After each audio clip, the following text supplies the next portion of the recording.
मी सावित्रीबाई ज्योतिराव फुले या मालिकेच्या आजच्या भागामध्ये आपण बघूया. इथे ज्योती आता कावड खांद्यावर घेऊन आलेला असतो, ते सुद्धा गंगाधर शास्त्रीच्या वाड्यासमोरच. गंगाधर शास्त्री आपल्या आता वाड्यामध्ये वरच्या मजल्यावरती उभा असतो. तेव्हा ज्योती खांद्यावरती कावड घेऊन आलाय म्हणजे तो नक्कीच नापास झाला असेल अशी समज इथे गंगाधर शास्त्री यांची झालेली असते. तेव्हा इथे ज्योती कावड घेऊन आलेला आहे हे बघितल्यानंतर सावित्रीला सुद्धा खूप जास्त वाईट वाटलेलं असतं. तिला सुद्धा असंच वाटतं की इथे आता हे जर कावड घेऊन खांद्यावरती आलेले आहेत तर मग हे काही नापास झाले की काय, असा प्रश्न तिच्या मनामध्ये निर्माण झालेला असतो. तेव्हा इथे आता गंगाधर शास्त्री म्हणत असतात, काय मग ज्योती, समजली का तुला तुझी लायकी? अरे मला इथे आव्हान दिलं होतंस ना, माझ्याबरोबर पैज लावली होतीस की तू जिंकणार म्हणून, तू 7वीची परीक्षा उत्तीर्ण होणार, ते सुद्धा चांगल्या गुणांनी, असं म्हणाला होतास ना. मग शेवटीला काय झालं? शेवटीला तू नापास झालास. आता तुला तुझी चूक कळली असेल. अरे 7वीची परीक्षा पास होणं हे काय खायचं काम नाही आहे, आणि ते काय तुमचं कुणब्या माळ्यांचं काम आहे का की तुम्ही शिक्षण घ्याल आणि इथे पास होऊन दाखवाल? तुमच्याने तेवढा अभ्यास केलाच जाणार नाही आणि तुम्ही कधी पास होणारच नाही. बघा बघा सर्व लोकांनी बघा, आता तुम्हाला कळलं असेल ना की गंगाधर शास्त्रीला असं उघड उघड जर आव्हान दिलं तर त्याचे काय परिणाम होतात हे तुम्हाला सगळ्यांना कळलंच असेल ना.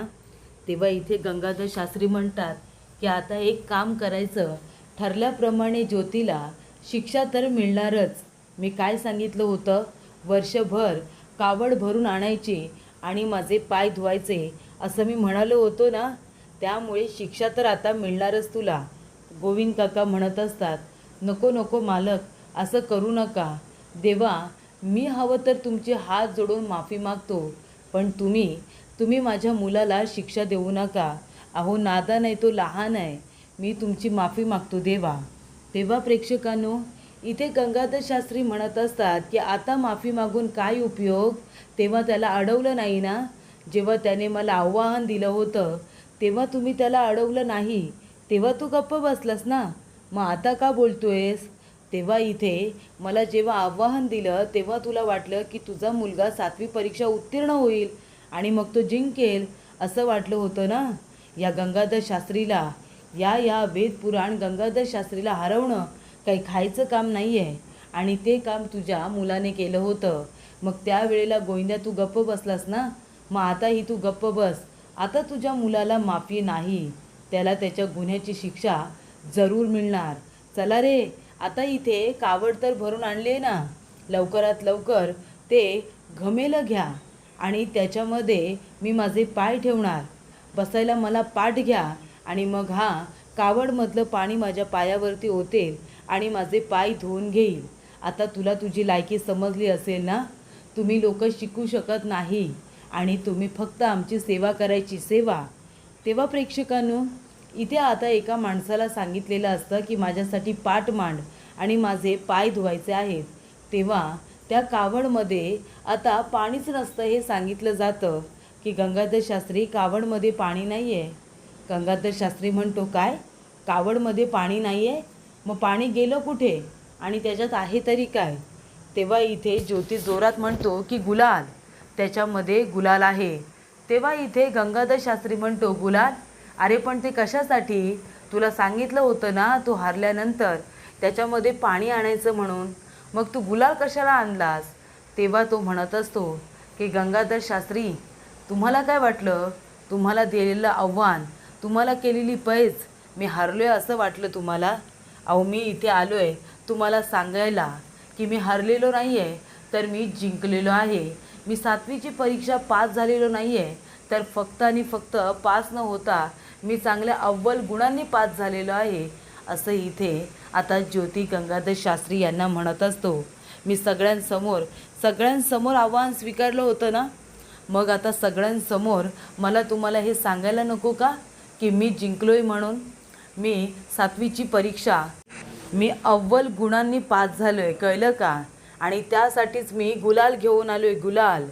तेव्हा त्याचा मित्र इथे आता मोरोपंत आणि सदाशिव हे दोघेजणं जोरात बोलत असतात. की ऐका हो ऐका, आपला ज्योती गोविंदराव फुले हा 7वीची परीक्षा अव्वल गुणांनी उत्तीर्ण झालेला आहे हो, असं म्हणतो. आणि मग काय गुलाल घेऊन तो गुलाल आता सगळीकडे उधळला जातो. जेव्हा ज्योती म्हणतो की तो पास झालाय, तेव्हा गंगाधर शास्त्रीचं तोंड बघा कसं बघण्यासारखं झालेलं असतं. सावित्रीला खूप जास्त आनंद झालेला असतो. त्यानंतर तिथे आता हलगी वगैरे वाजवली जाते. सगळेजण आनंदी असतात. ज्योती सावित्री एकमेकांकडे बघत असतात, कारण सावित्रीने खूप मेहनत घेतलेली असते ज्योतीचा अभ्यास व्हावा म्हणून.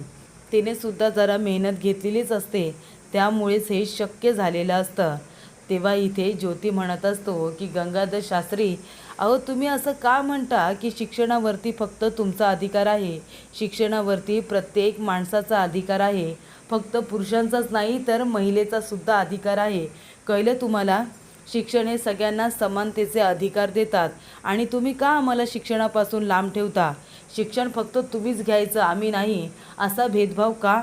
तो म्हणत असतो की तू शास्त्राच्या विरोधात जाण्याची हिंमत करतोयस. शास्त्राच्या विरोधात जाऊ नकोस, नाहीतर नरकात जाशील. अरे पाप लागेल तुला, पाप. कळतंय का?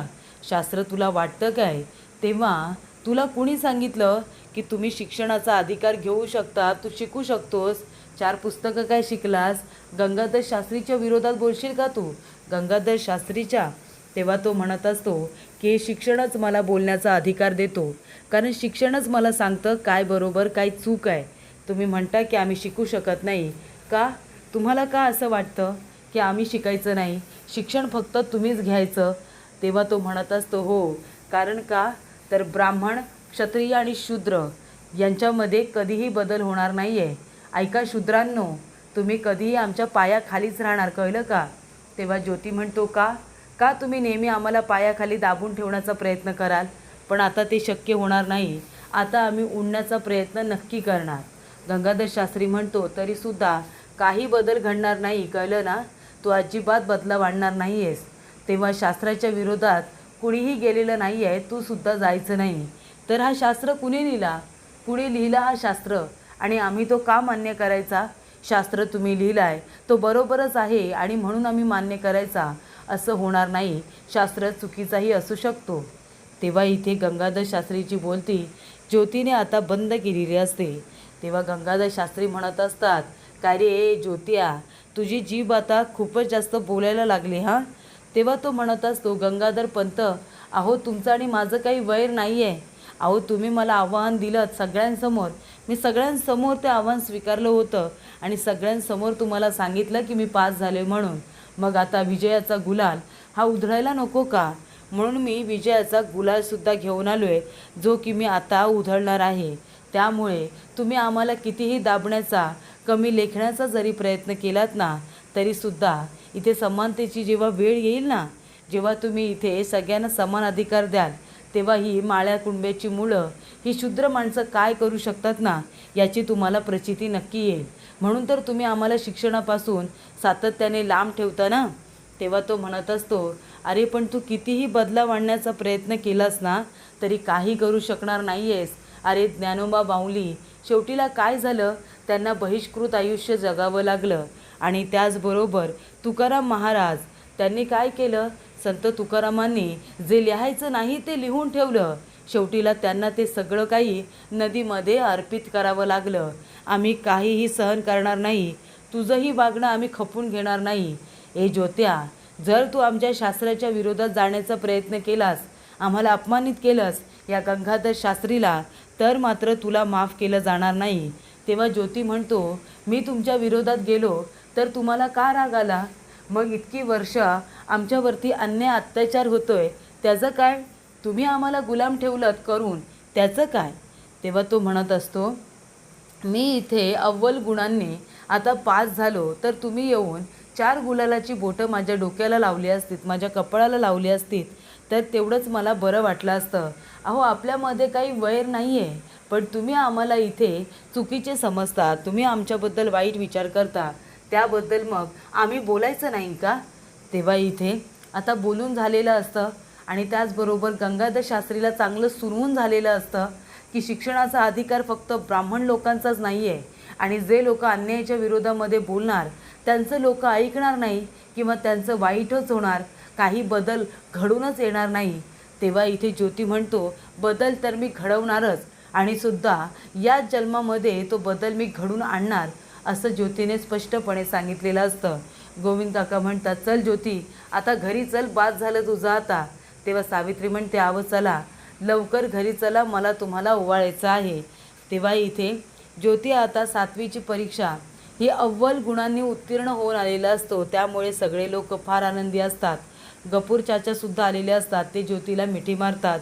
त्यानंतर छान अशी हलगी वाजवली जाते, शंभू हलगी वाजवत असतो, त्यामुळेच इथे आनंदाचं वातावरण असतं. पण प्रेक्षकांनो, जेव्हा सगळे हशी खुशी असतात तेव्हा गफूर चाचा म्हणतात की ज्योती करून दाखवलंस तू, शेवटीला तू चांगलं करून दाखवलंस. तेव्हा गोविंद काका म्हणतात, गप्प बसा रे सगळेजण, गप्प बसा. काय चालवलेस तू हे ज्योती? अरे काय केलंस तू हे? काय गरज होती गंगाधर शास्त्री समोर जाऊन तुला एवढं सगळं बोलायची? झाला होतास ना पास, मग घरला यायचं की. तिथे जाऊन त्याला बोलायची काय गरज होती तुला? अरे बाबा, त्याच्या विरोधात का जातोयस तू? एवढं सगळं तुला करायची काय गरज आहे? तेव्हा ज्योती म्हणतो, असं काय करताय तुम्ही दादा? आव्हान मी सगळ्यांच्या समोर स्वीकारलं होतं ना, आणि जर मी नापास झालो असतो तर गंगाधर शास्त्रीने सगळ्यांसमोरच मला त्याचे पाय धुवायला लावले असते ना. माझा अपमान करण्याची एक तरी संधी त्याने सोडली असती का? मग आता मी पास झालो आहे, मग मी इथे स्वीकारलेलं आव्हान जर जिंकलो आहे तर मी का नाही सगळ्यांच्या समोर जाऊन त्यांना सांगायचं की मी जिंकलो म्हणून? त्याच्यामध्ये मी चुकीचं काय केलं आहे? तेव्हा गोविंद काका म्हणतात, बास बास ज्योती बास, हे करून तुला काय मिळतं काय माहिती, पण आता बास झालं. हे सगळा हा तमाशा आत्ताच्या आता थांबवा, कळलं ना तुम्हाला?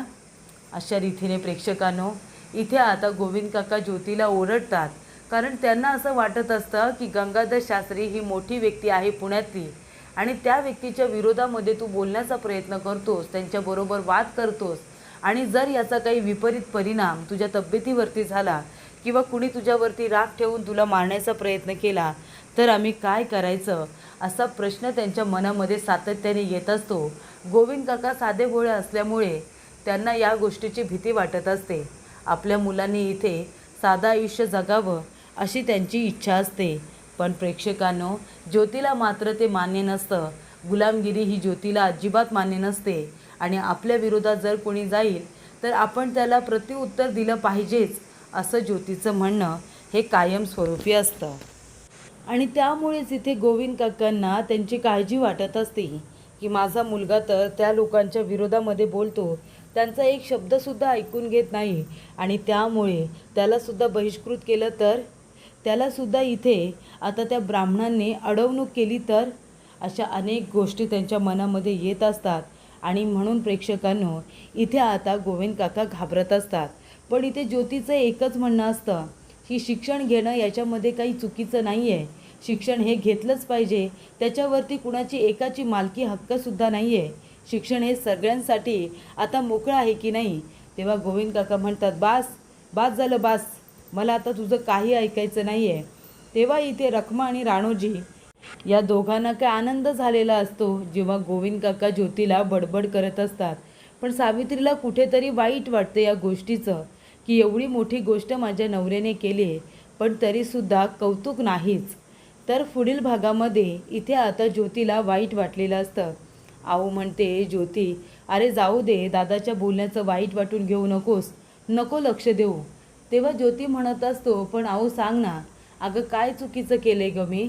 म्हणजे एवढं सगळं केलं, पास झालो, ते सुद्धा चांगल्या गुणांनी, पण इथे दादांना त्याचं कौतुक मात्र नाहीच. बघितलंस ना कसे बोलले ते, मला किती वाईट वाटलं असेल याचासुद्धा विचार केला नाही.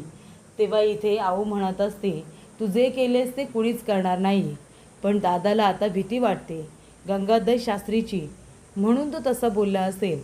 तर इथे गंगाधर शास्त्रीने त्याच्या माणसांना सांगितलेलं असतं, ज्योती जिथे कुठे मिळेल ना तिथे त्याला आता ठोकायचं, त्याला मारायचं, असं सांगितलेलं असतं. म्हणजे ही आता ब्राह्मणांचा कावाच असतो.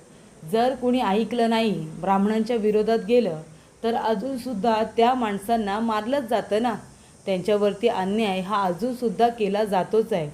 इथे एक इंग्रज एका महिलेला छेडत असतो आणि तेव्हा त्या ठिकाणी ज्योती आलेला असतो. ज्योती त्या माणसाला अडवण्याचा प्रयत्न करत असतो.